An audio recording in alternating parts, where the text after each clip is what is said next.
you, a great deal of your work, of course, are aware of the fact that in your early work, you were, to some, at least, in association with Dr. Sigmund Freud.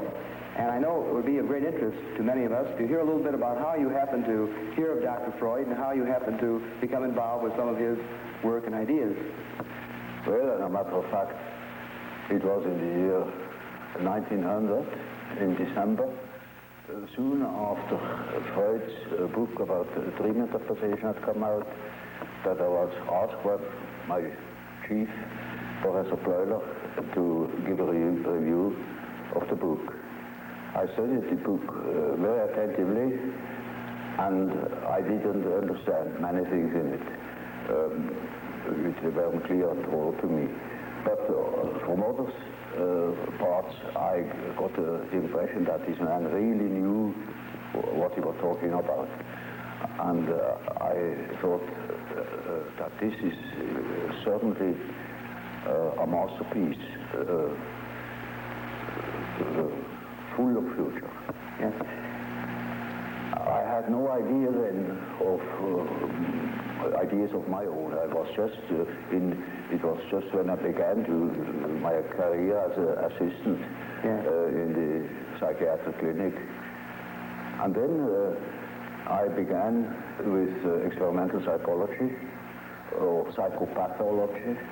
I applied the experimental association method by and the same that has been applied in Grappelin's psychiatric clinic in Munich. And I had the results, and that there is a reaction, a certain reaction to a stimulus world. That is more or less uninteresting. But the interesting thing is why people could not react to certain stimulus worlds, or in an entirely inadequate way.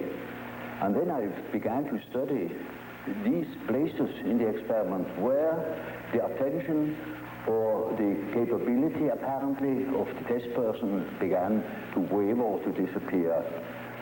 And I found soon out that it is matter of intimate personal affairs people were thinking of, or which were in them, even if they momentarily did not think of them, when they were unconscious, with other words. But nevertheless, an inhibition came from the unconscious and hindered the expression in speech. Yes.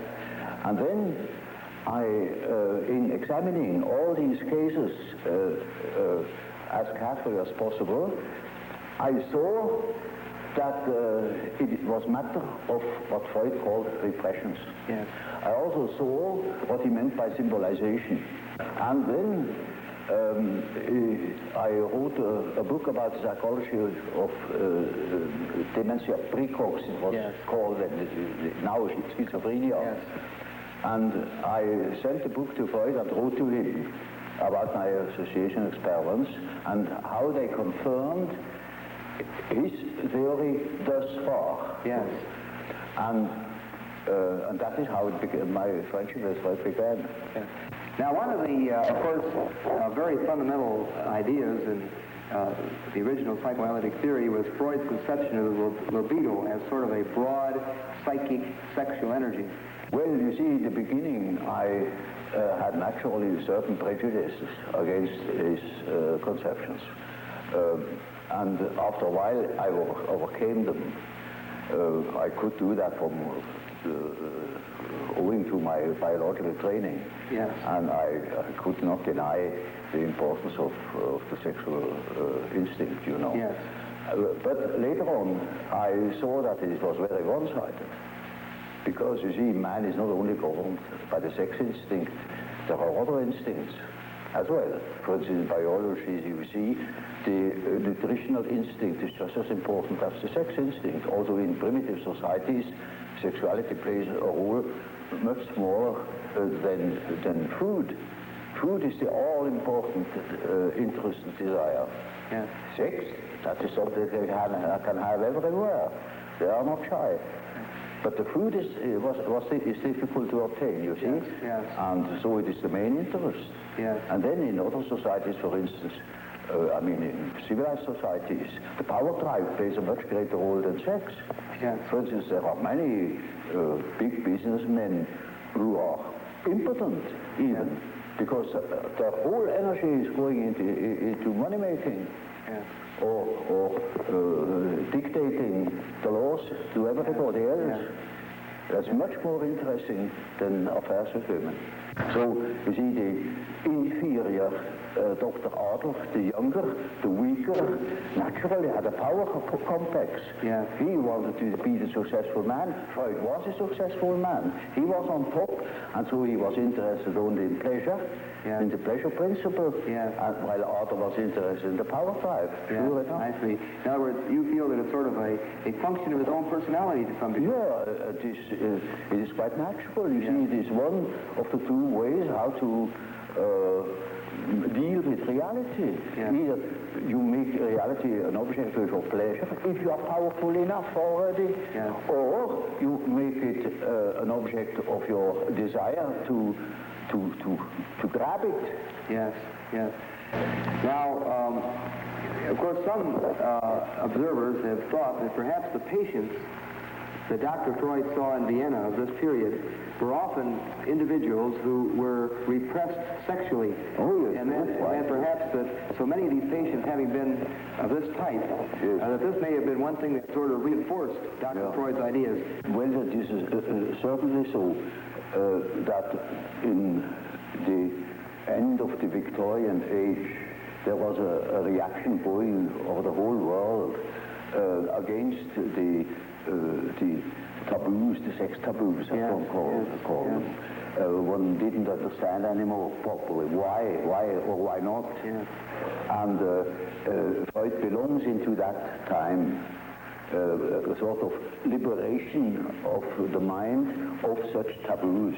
The research comes to the question of the unconscious. There things become necessarily blurred because the unconscious is something which is really unconscious. And so you have no object, you see nothing. No. You only can make inferences, you know.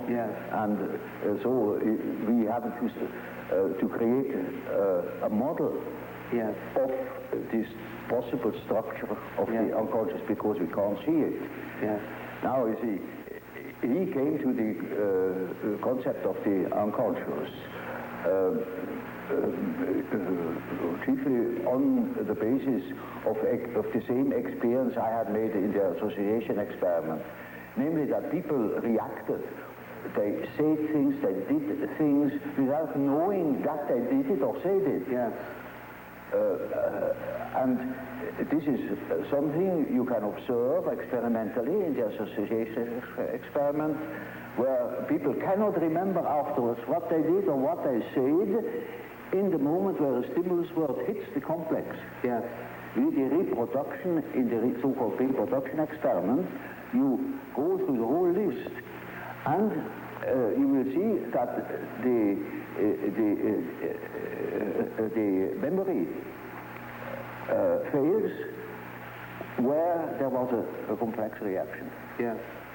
And that is the simple fact Freud had based his idea of the unconscious on, because that is kind of what you can see time and again, that people, for instance, make a mistake in speech, or that they say something which they didn't mean to say, that just make ridiculous mistakes, you know. There are no end of stories, you know about how people can betray themselves by saying something they didn't mean to say at all, yet in the unconscious meant him to say that thing, just that thing. For instance, when you want to express your sympathy at a funeral, you go to somebody and you say, I congratulate you. You say, that's pretty painful, you know, but that happens, and it is true. Now, this is something that goes parallel now with the whole the school of the Salpêtrière. in Paris. There was Pierre Janet, who has worked out that side of the unconscious reactions quite particularly. Yes. Now, Freud refers very little to Pierre Janet. Well, I have studied with Pierre Janet in Paris, yes. and he has formed my ideas very much. He was a first-class observer, though he had no dynamic theory about, no psychological theory. Yes. It was a sort of physiological theory yes. Of the unconscious phenomena as a so-called abaissement du niveau mental. Yes. That means a certain depotentiation of the tension of consciousness. Yes. It sinks below the level of consciousness and thus becomes unconscious. Yes. Now, that is Freud's view too. Yes. Only he says it sinks down because it is helped, it is repressed yes. from above. Yes. Yes. Then that was my first point of difference with Freud. Yes. I say there are cases in my observation where there was no repression from above, but the thing itself withdrew. Yes. Those contents that became unconscious had withdrawn all by themselves. Yes. They were not repressed. Yes. On the contrary. Yes. Yes. They had a certain autonomy. There I discovered the concept of autonomy. Yes. And that these contents that disappear have the power to move independently from my will. Either they appear when I want to say something definite, they interfere and say and speak themselves instead of what I wanted to say. Yes. Or they make me do something which I didn't want to do at all. Or they withdraw in the moment where I want to use them. Yes. They suddenly disappear. One of the most extreme views that we have, or one of the very men that you knew around Dr. Freud, we mentioned a moment ago, Otto Rank. He spoke of the birth trauma. He said the actual trauma of being born would leave a very powerful impact on the ego and show itself throughout the life of the person. I should say this is very important for an ego that it is born. Yeah. Otherwise it wouldn't be. And this is highly traumatic, you know, yes. when you fall out of heaven. But you take literally Otto Rank's position of the trauma as having, you might say, a psychological effect? Don't you see, this is an event that happens to everybody that exists, that once has been born. So everybody is born, has undergone that trauma, so the word trauma has lost its meaning.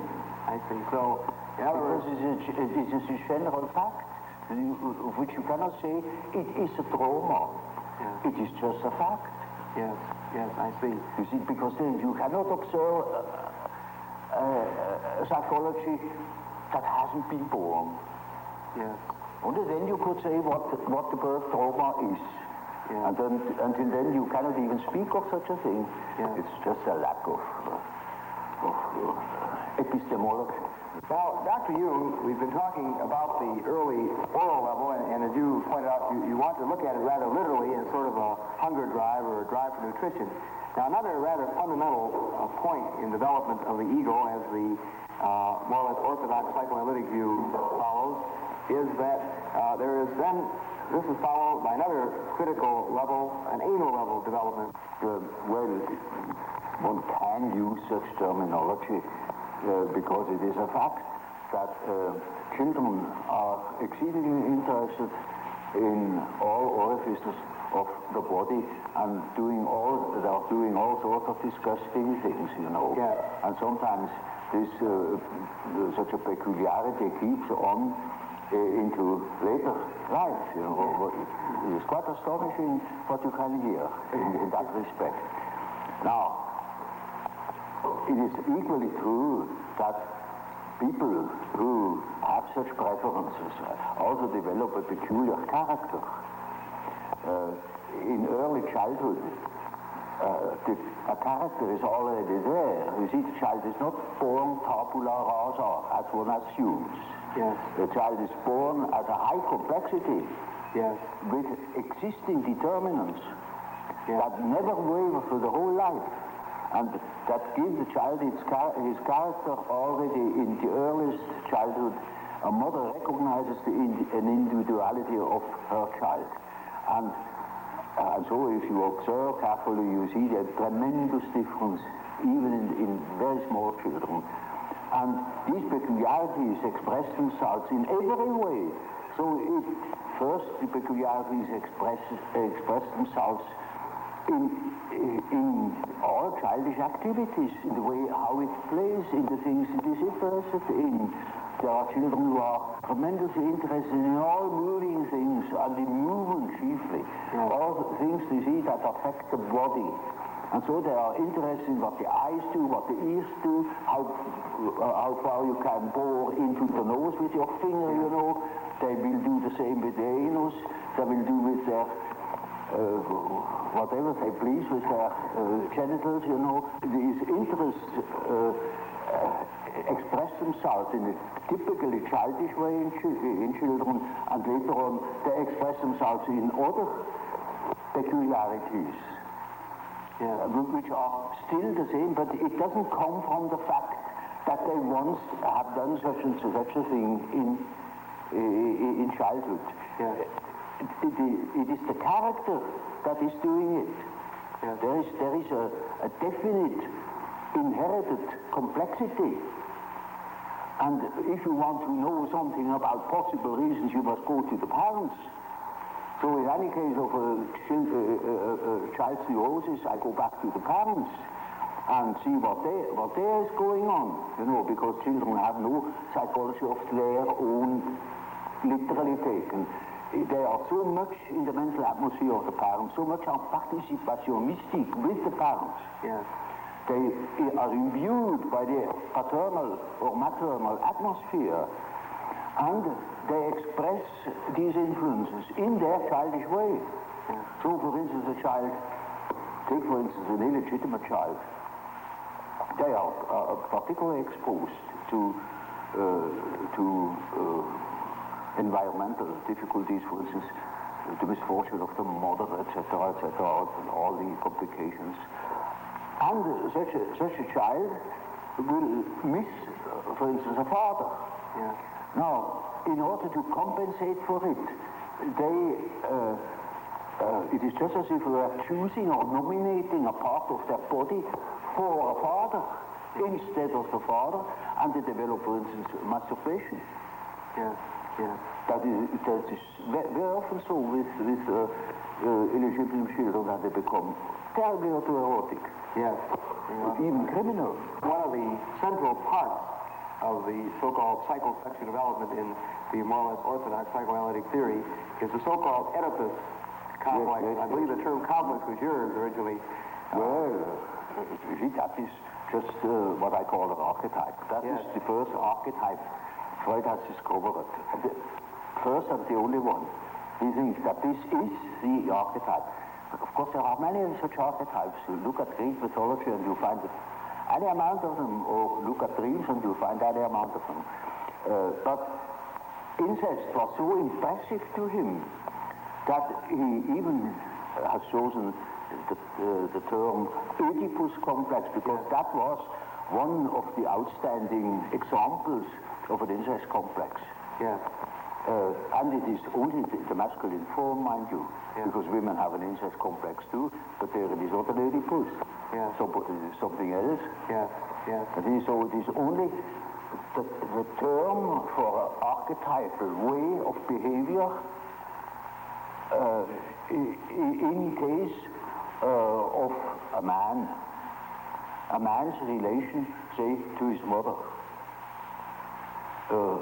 It also means to the daughter, because whatever he was to the mother, he will be it to the daughter too. Yes. It can be this way or that way. Yes. It depends. So you then you will accept, in other words, the Oedipus complex but not as being the only important such influence. You will see this is just one of many. It's one of many ways of behavior. Now, you see, the Oedipus gives you an excellent example of the behavior of an archetype. It is always the whole situation. There is a mother, there is a father, there is a son, there is a whole story, how such a situation develops, and to what end it leads finally. Yeah. And that is an archetype. You see, an archetype always is a sort of abbreviated drama. Namely, it begins in such and such a way, it extends to such a complication, and it finds a solution in such a way. That is the usual form. As for instance, you take the instinct of building a nest with birds. Yeah. In the way they build the nest, there is the beginning, the middle, and the end. Yeah. It is built just to suffice for a certain number of young. So, you see, the end is already anticipated. And that's the reason why in the archetype itself there is no time. It is a timeless condition where beginning, middle, and end are just the same. They're all given in one. Yeah.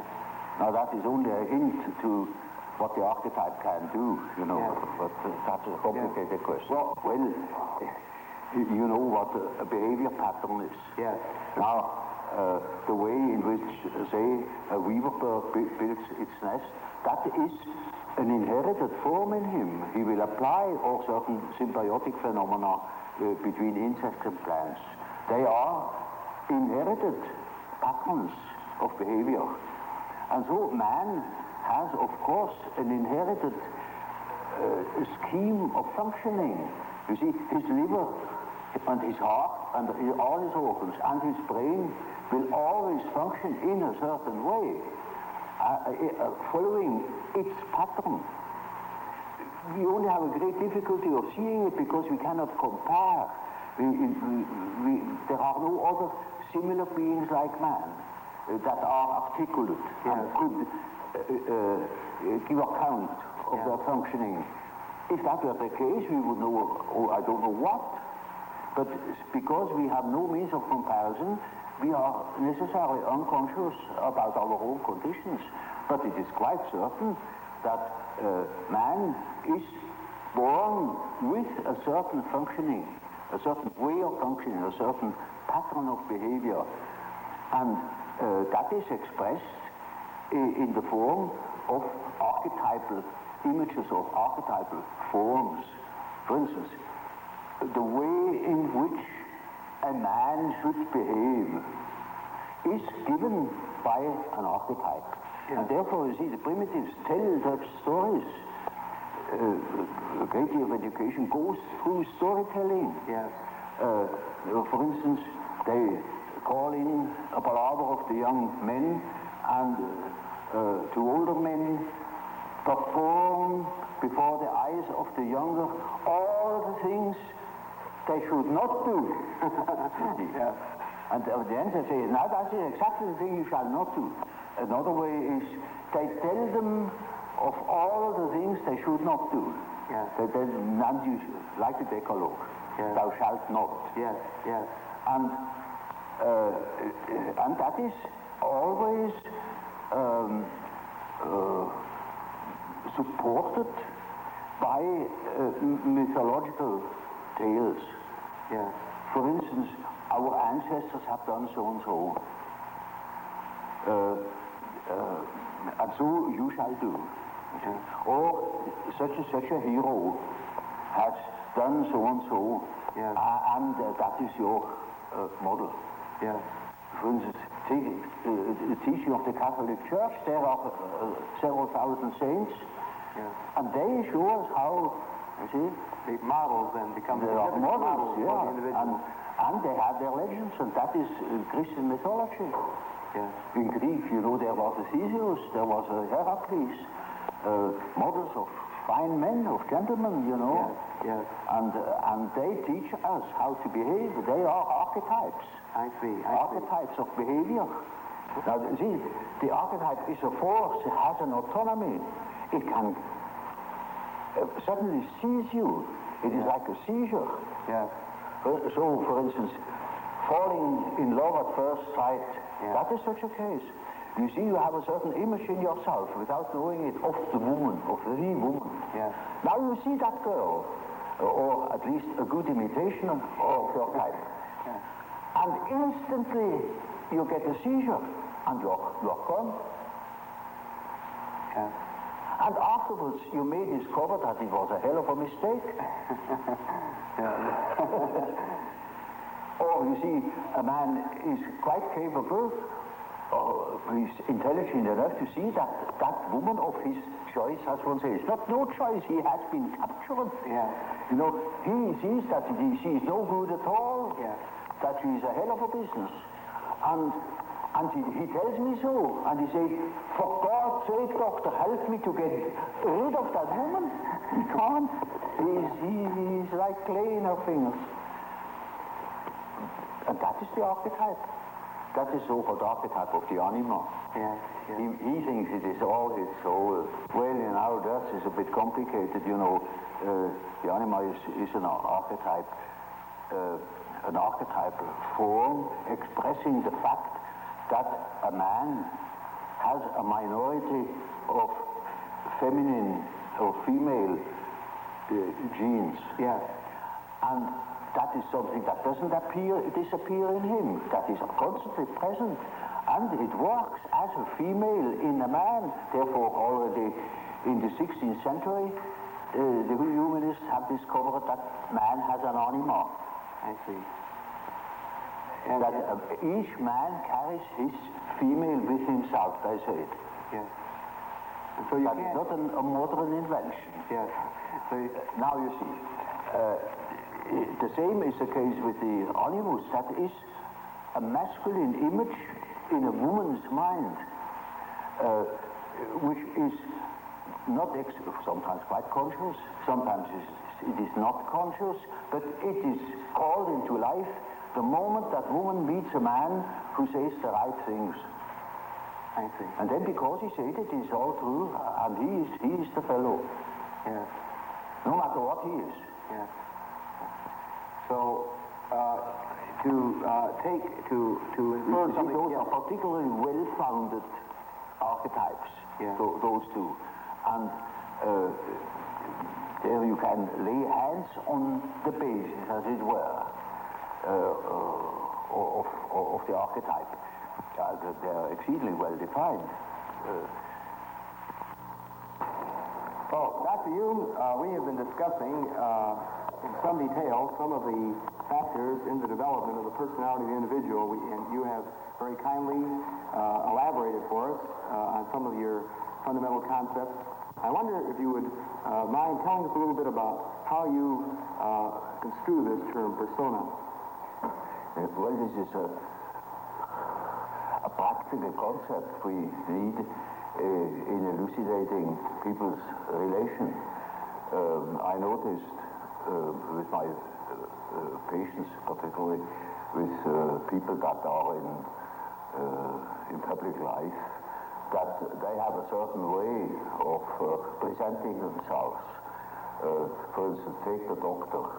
He has a certain way. For instance, he has good bedside manners, and he behaves as one expects a doctor behaves.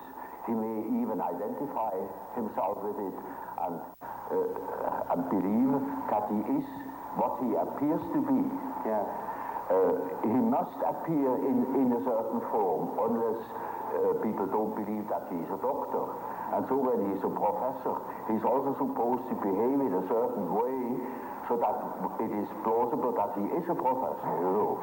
So the persona is partially the result of the demands society has. And on the other side, it is a compromise with what one likes to be, or with what, or as one likes to appear. Say. Yeah. Take, for instance, a parson. He also has his particular manner, and as corresponding to the general expectation, and he behaves also in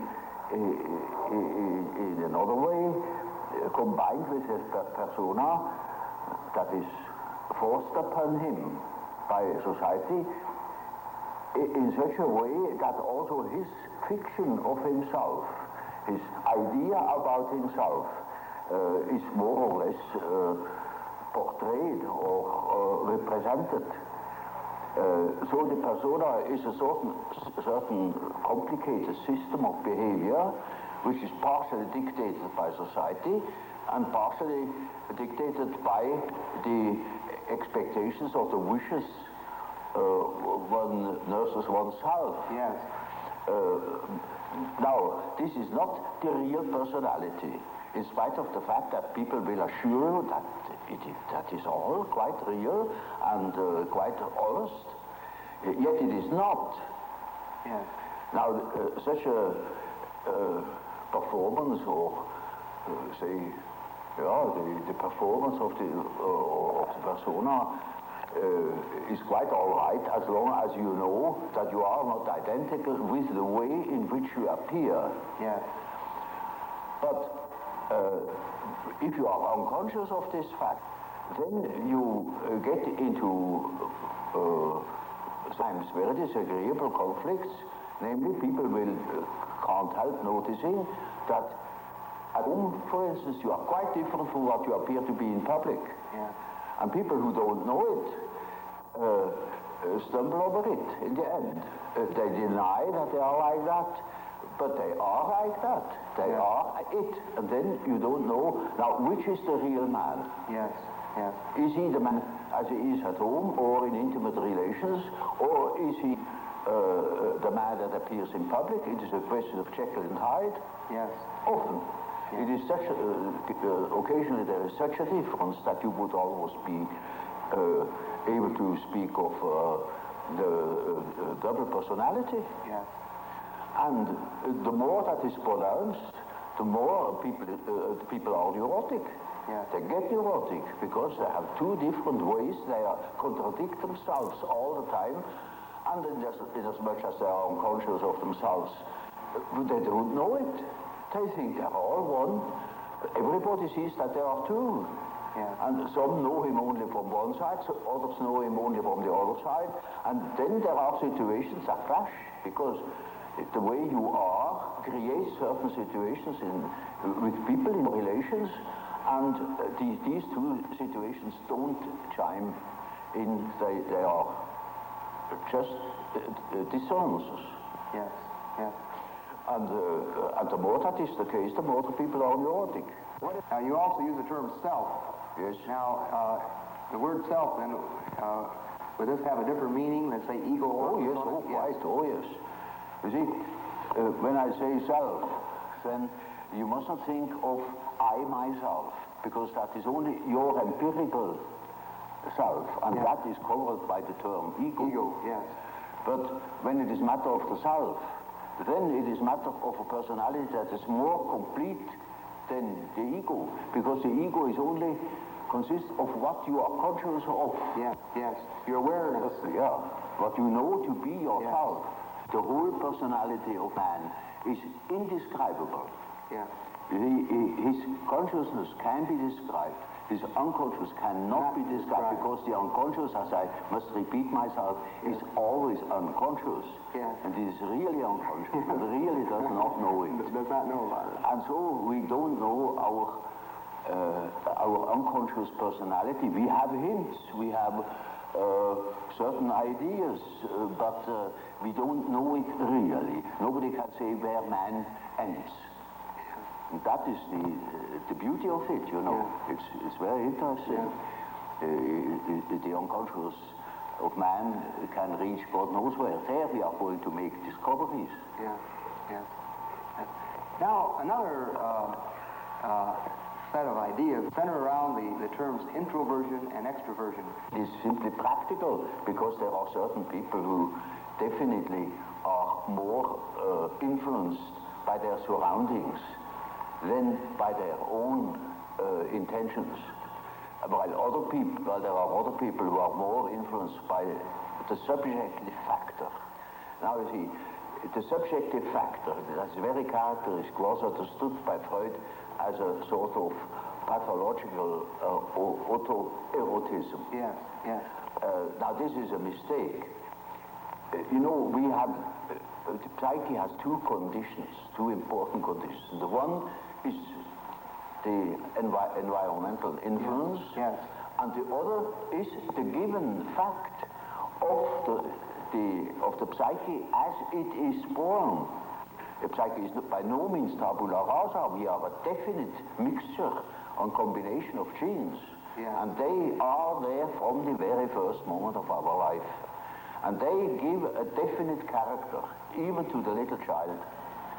And that is the subjective factor, looked at from the outside. Now, if you look at it from the inside, then it is just so as if you would observe the world. Yes. When you observe the world, you see houses, you see the sky, you see tangible objects. But when you observe yourself within, you see moving images. Yeah. A world of images, generally known as fantasies. Yet these fantasies are facts. You see, it is a fact that a man has such and such a fantasy. And it is such a tangible fact, for instance, that when a man has a certain fantasy, another man may lose his life. Yeah. Or a bridge is built. Yeah. These houses were all fantasies. Yeah. Everything you do here, all of houses, everything was fantasy to begin with. And fantasy has a proper reality. That is not to be forgotten. Fantasy is not nothing. It is, of course, not a tangible object, but it is a fact, nevertheless. It is, a form of energy. Yeah. Despite the fact we can't measure it. Yes. It is a manifestation of something. Yes. And that is a reality. That is just a reality as, for instance, the peace treaty of Versailles or something like that. Yeah. It is no more. You can't show it. Yes. But it has been a fact. Yes. Yes. And so the psychical events are facts, are realities. And when you observe the stream of images within, you observe an aspect of the world. Yes. Of the world within. Because the psyche, you know, if you understand it as a phenomenon that takes place in so-called living bodies, then it is a quality of matter. As our body consists of matter, we discover that this matter has another aspect, namely a psychic aspect. Yes. Yes. And so it is simply the world from within, seen from within. Yes. It is just as if we were seeing into another aspect of matter. And so, you see, the man who is going by the external world, by the influences of the external world, say society or perceptions, sense perceptions, thinks that he is more valid, you know, because this is valid, this is real. And the man who goes by the subjective factor is not valid because subjective factor is nothing. Yeah. No, that man is just as well based because he is bases himself upon the world from within. Yeah. And so he is quite right, even if he says, oh, there is nothing but my fantasy, you know. Yeah. And of course that is the introvert. And that the introvert is always afraid of the external world. He will tell you, when you ask him, he will be apologetic about it. Yeah. He will say, of course, yes, I know, it's only my fantasies. And he has always a resentment. And as the world in general, particularly America, is extroverted like hell, the introvert has no place. Yeah. Yeah. Because he doesn't know that he beholds the world from within. Yeah. And that gives him dignity, and that gives him certainty, because it is, nowadays particularly, the world hangs on a thin thread. Yeah. and that is the psyche of man. Assume that certain fellows in Moscow lose their nerve or their common sense for a bit, and the whole world is in fire and flames. Yeah, yeah. You see? It is, nowadays we are not threatened by elementary catastrophes. There is no such thing as an H-bomb. That is all man's doing. Yeah. We are the great danger. The psyche is the great danger. What if something goes wrong with the psyche? Yeah. Yeah. You see? And so you see, it is demonstrated to us in our days what the power of the psyche is of man, how important it is to know something about it, but we know nothing about it. Nobody would give credit to the idea that the psychical processes of the ordinary man have any importance whatever. One thinks, oh, he has just what he has in his head. It is all from his surroundings. He's taught such a thing, believes such a thing. And particularly if he's well housed and well fed, then he has no ideas at all. Yeah. And that's the great mistake. Yeah. Because he is just that as which he is born, and he is not born as tabula rasa, but as a reality. Would you perceive the world being made up of only people or extreme introverts, people that are extreme extroverts? Well, Bismarck once said,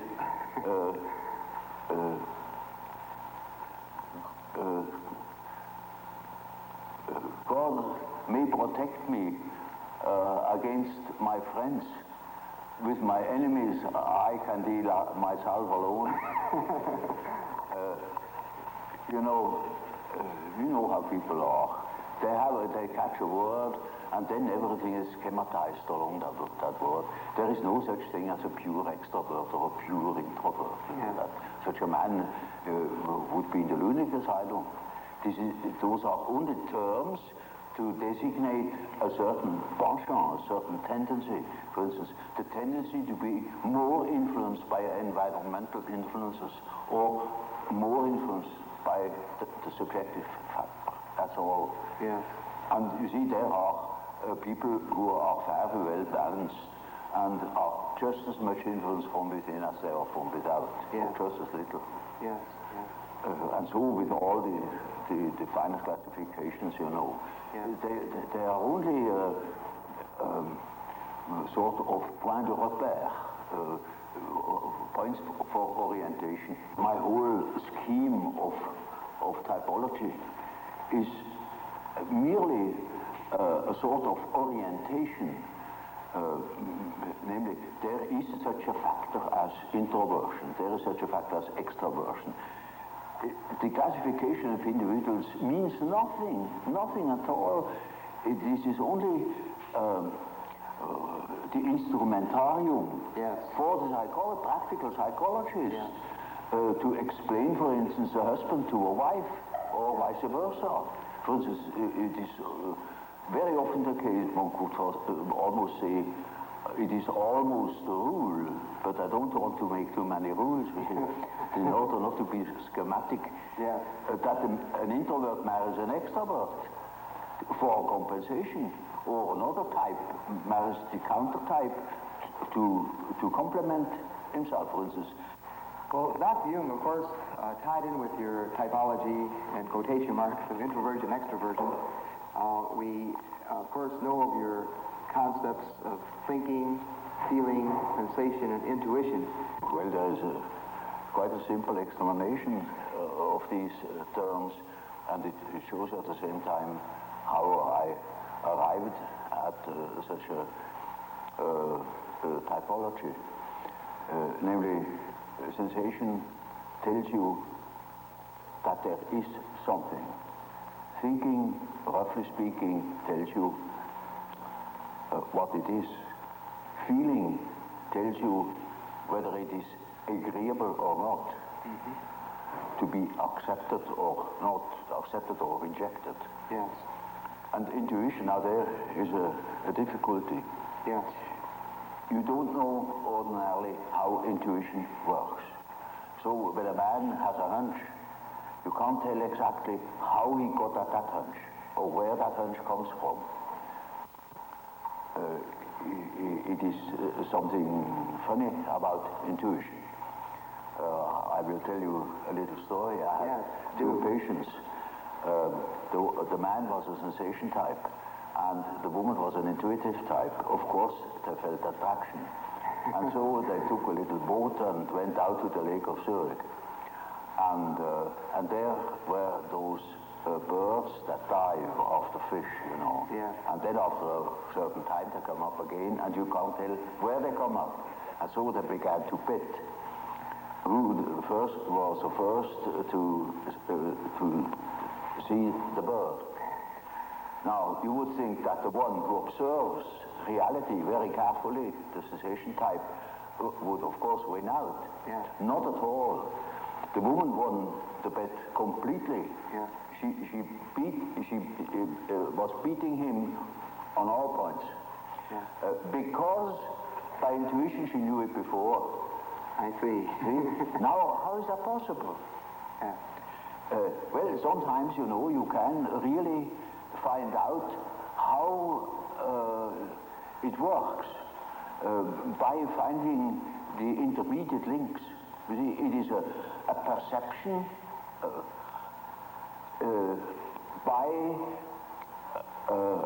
intermediate links, and you only get the result of that whole chain of associations. Yeah. Sometimes you succeed in finding out, but more often you don't. So my definition is, intuition is a perception by ways or means of the unconscious. That is as near as I can get. Now this is a very important function, because when you live under primitive conditions, a lot of unpredictable things are likely to happen.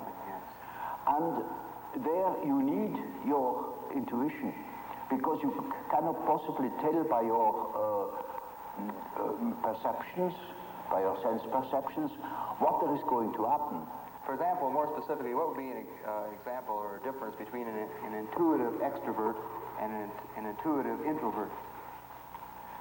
Well, you know,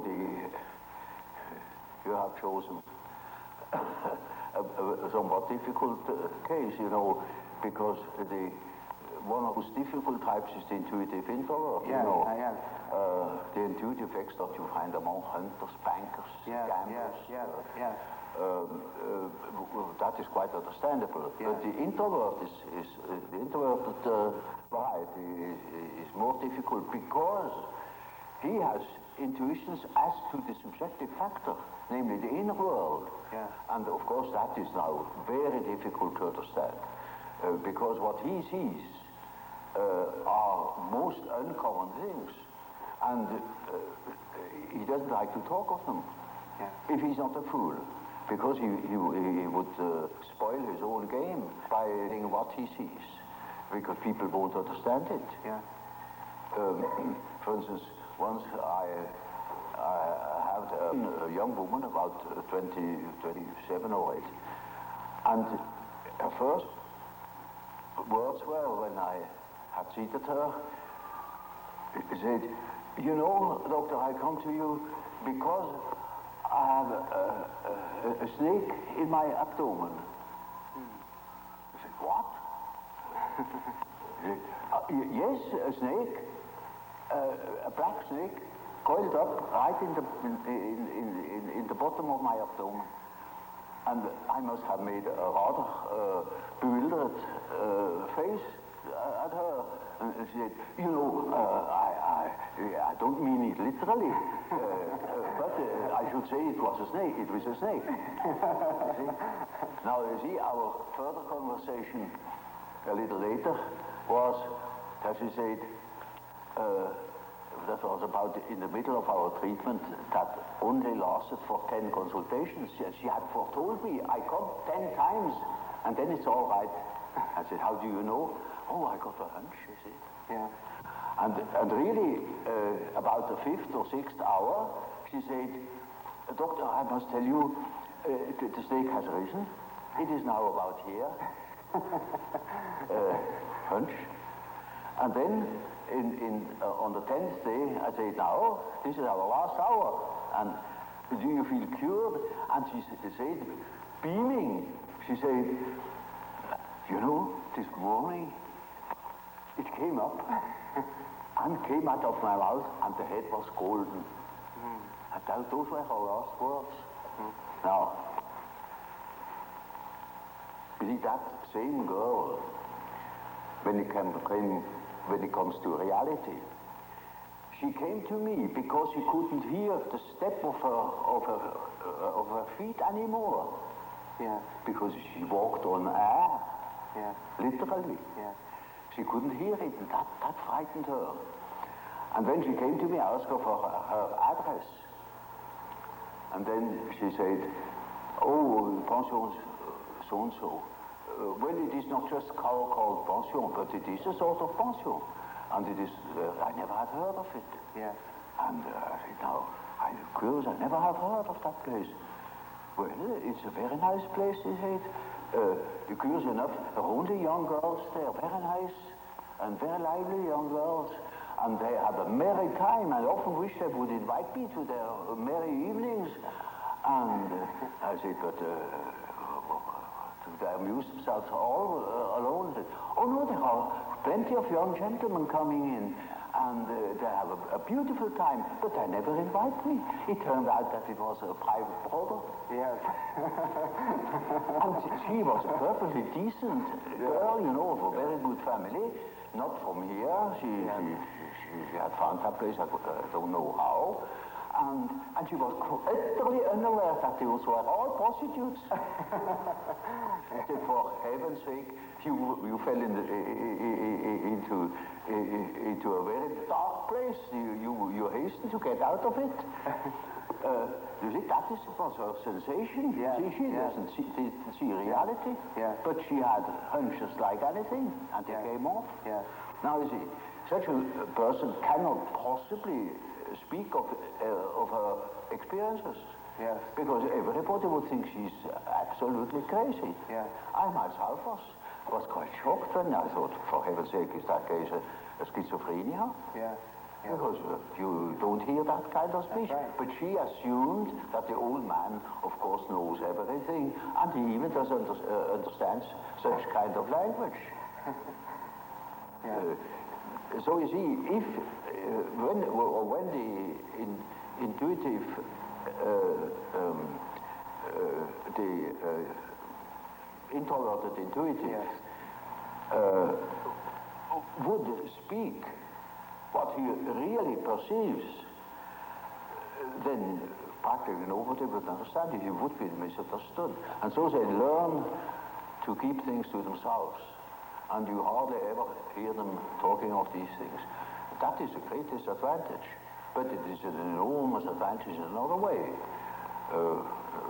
Not to speak of the experience they gather in that respect, but also in human relations. For instance, they come into the presence of somebody they don't know. And certainly they have inner images. And those inner images give them a more or less complete information about the psychology of the partner. Yeah.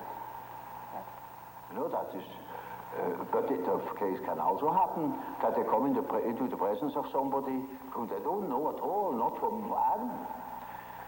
And they know an important piece out of the biography of that person. Yes, yes. And are not aware of it. And tell the story. Yes. And then the fat is in the fire. Yeah, that's right. You see? So the introverted intuitive has in a way a very difficult life, although one of the most interesting lives. Yes. But it is difficult often to get into their confidence. It's just a sort of a skeleton to which you have to add the flesh, or say it is a country mapped out, you know, by triangulation points. And that doesn't mean the country consists of triangulation points. Yeah. That is only in order to have an idea of the distances. Yeah. And so it is a means to an end. It only makes sense, such a scheme, when you deal with practical cases. Well, I told you that case of that intuitive girl, who certainly came out with the statement that she has a black snake in the belly. Well, now, that is a collective symbol. That is not an individual fantasy. That is a collective fantasy. That is well known in India. For instance, she has nothing to do with India, but we have it too, which is generally human. But it's entirely unknown. So that I, even in the first moment, thought perhaps she's crazy. But she was only highly intuitive. It is in India known. It is the basis of a whole philosophical system of Tantrism. This is Kundalini. Kundalini serpent. I see. You see, and that is something known to some few specialists. Generally, it's not known that we have a serpent in the abdomen. But that is a collective, you see, that is a collective dream or a collective fantasy. It may be, that what the unconscious has to say is so disagreeable that one prefers not to listen. And in most cases, people would be probably less neurotic if they could admit the things. These things are always a bit difficult or disagreeable or inconvenient or something of the sort. So there is always a certain amount of repression, but that is not the main thing. The main thing is that they are really unconscious. And you see, if you are unconscious about certain things that ought to be conscious, then you are dissociated. And then you are a man whose left hand never knows what the right is doing. And counteracts or interferes with the right hand. Now such a man is hampered all over the place. Then we have the problem. That is the problem for an intellectual man. And then I say, now, you see, you don't know, you have no answer. I have no answer. Now what are we going to do? I say, now we must see what you dream. Because the dream is the manifestation of the unconscious side. Now you never had heard of the unconscious side. So I must explain to him that he has an unconscious, and that the dream is a manifestation of it, and if we succeed in analyzing the dream, we might get an idea about that power that makes him think like that. I see. In treatment, for instance, in the treatment of neurosis, you have to do with that personal unconscious for quite a while. And then only dreams come that show that the collective unconscious is touched upon. Now, as long as there is material for personal nature, you have to deal with the personal unconscious. But when you get to, say, to a question, to a problem, which is no more merely personal, but also collective, you get collective dreams. And then we are there where we can begin with the observation of the unconscious. And then, day by day, one goes on by the data the unconscious produces. You see, we discuss the dream, and that gives a new surface to the whole problem.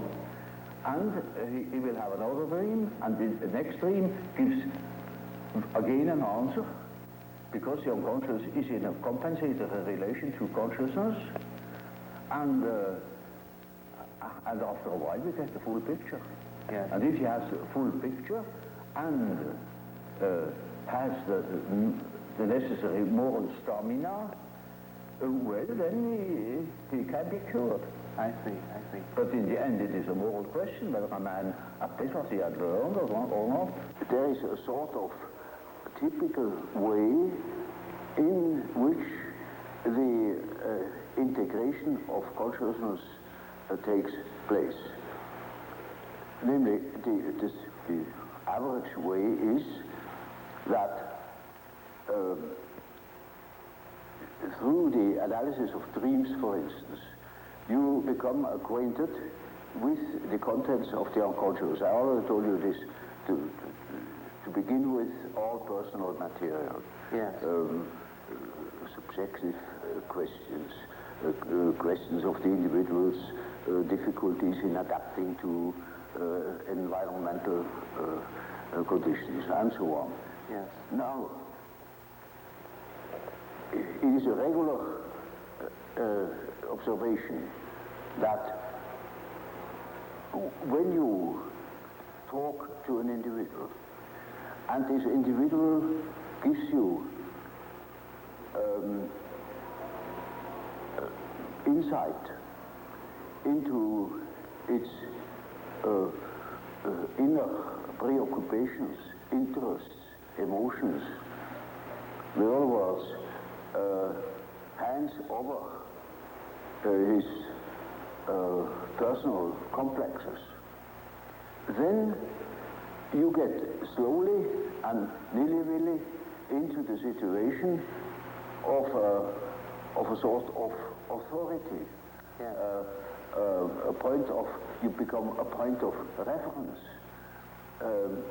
You know you are in possession of all the important items in a person's development. I remember, for instance, I analyzed a very well-known American politician, and he told me, any amount of the secrets of his trade. And suddenly he jumped up and said, "By God, what have I done? You know, you get $1 million for what I have told you now." I said, "Well, I'm not interested. You can sleep in peace. I shall not betray you. I'll forget it within a fortnight."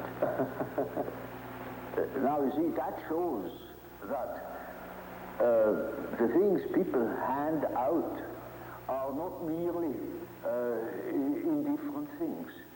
When it comes to something important, emotionally important, then they hand out themselves.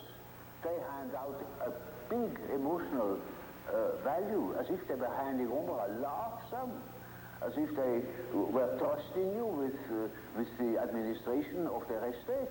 Yes. And they're entirely in your hands. Yes. Often, I hear things that could ruin those people, utterly, if it's perfectly known. Or it would give me, if I should have any blackmailing tendencies, unlimited power to blackmail them. Now, you see, that creates an emotional relationship to the analyst. And that is what Freud called the transforms. Yes. Which is a central problem of analytic psychology. It is just so as if these people had handed out their whole existence, and that can have very peculiar effects upon the individual. Either they hate you for it or they love you for it. Yeah. But you are not indifferent to them. And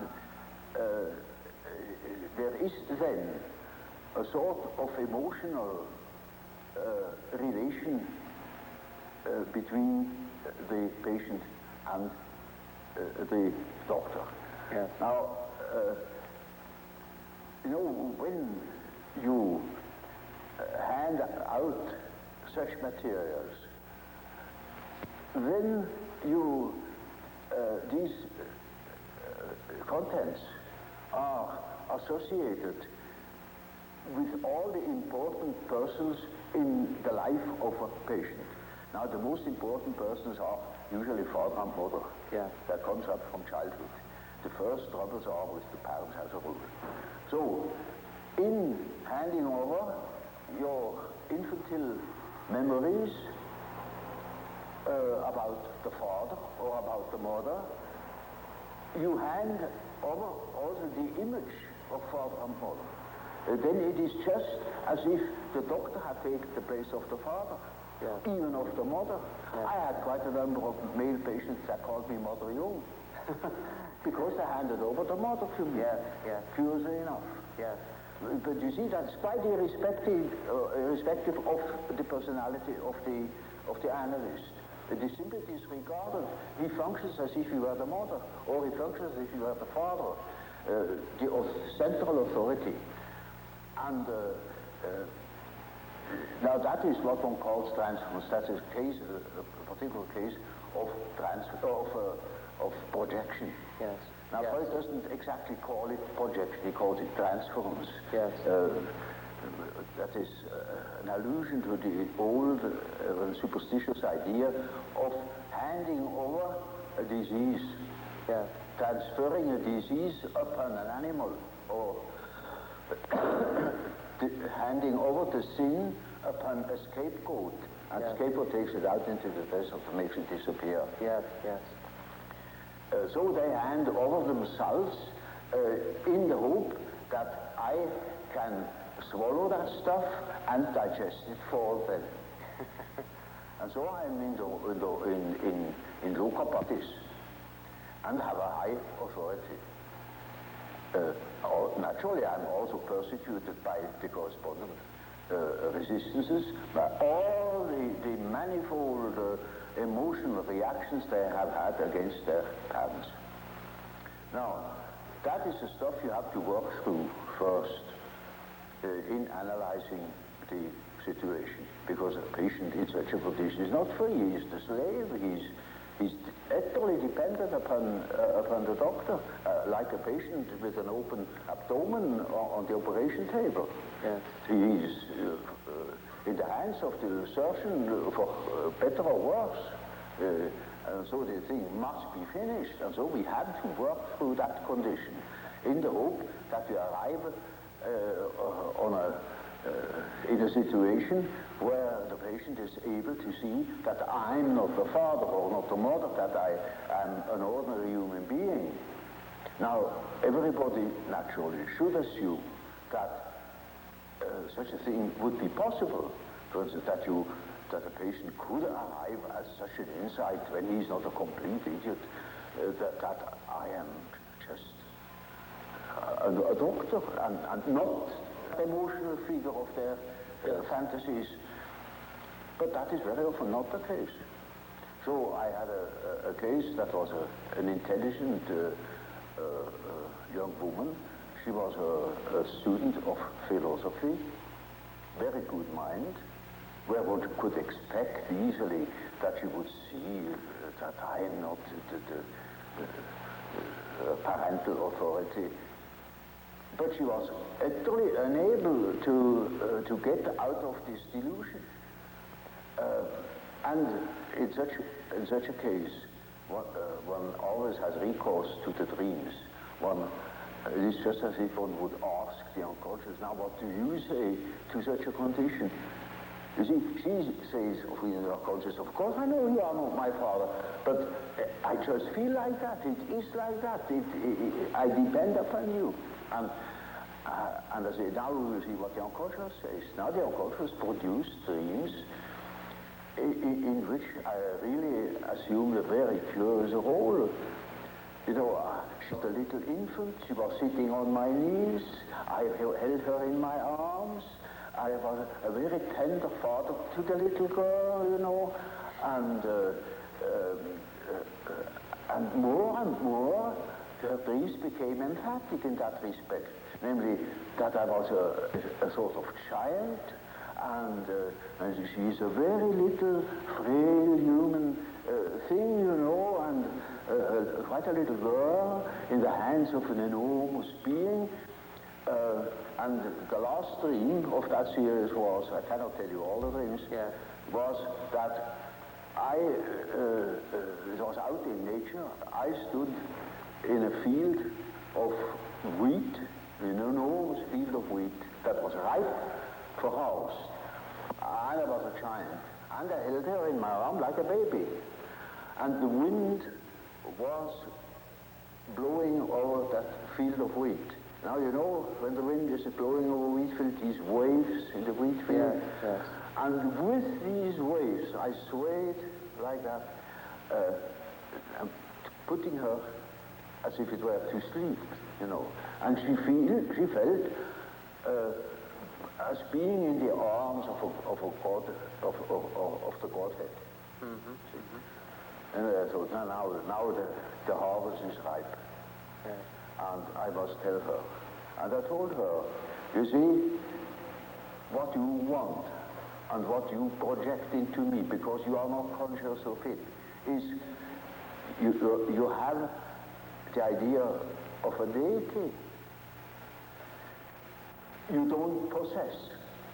Therefore, you see it in me. Yes.